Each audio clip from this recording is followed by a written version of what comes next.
primeiro sinal de uma perda auditiva? Tanto no adulto, até mesmo numa criança. Tá, perfeito.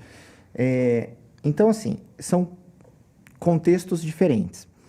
Quando você pega um adulto, normalmente o adulto ele vai demorar um pouco mais para procurar o atendimento, a maioria das vezes. Por quê? Quando você tem dor, incomoda quem? Incomoda você. Quando você não enxerga, incomoda quem? Você.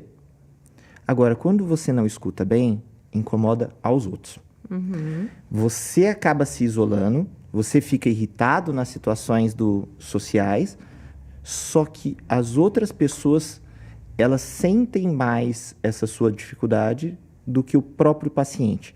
Então, normalmente, o paciente ele é convencido a ir ao atendimento. Tá?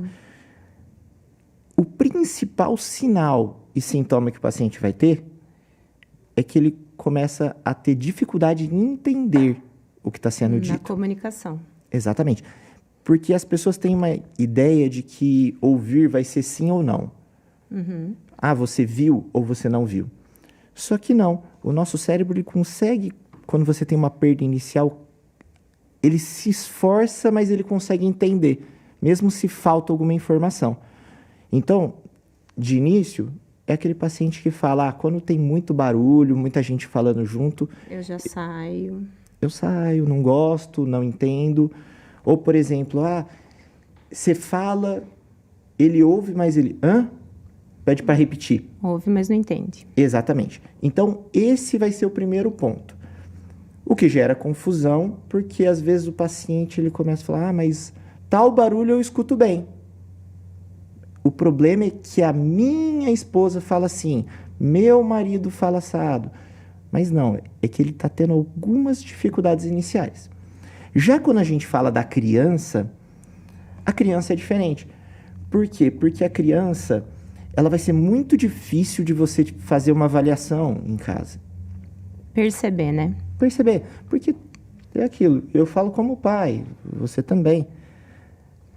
Quantas vezes a criança não responde, você não sabe se ela está desatenta, ela grita ou ela gosta de tudo no volume muito alto, é muito difícil você dizer. Então, para a criança, a gente usa algumas coisas do desenvolvimento.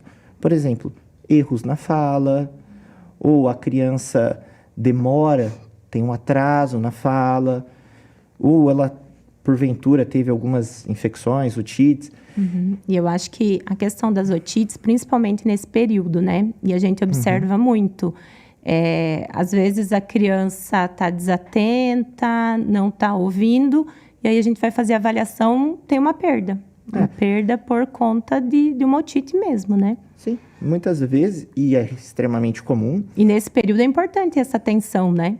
Sim, porque a parte nasal vai influenciar muito o ouvido em relação a isso. E às vezes você começa a ver uma criança que está tendo um rendimento escolar que diminuiu. Crianças maiores podem até falar, ter queixas, né? O ouvido está tampado. Então, como que você faz? Essa suspeita surgiu, aí a gente já parte para os exames. Para uma avaliação auditiva. Os exames. Eu acho que assim, aproveitando que nós estamos numa região, por exemplo, aqui, que nós temos essa disponibilidade, eu acho que é sempre válido fazer a avaliação. Você nunca vai ter aquilo lá, mas ele escuta, eu falo isso, ele escuta, eu acho que ele escuta só o que quer. A gente escuta bastante essa queixa, né? Ele ouve o que quer. Ouve o que quer. Se é do interesse dele, ele escuta. Então, isso muitas vezes gera atraso no diagnóstico. Tá? Então, assim, primeiros sinais são esses.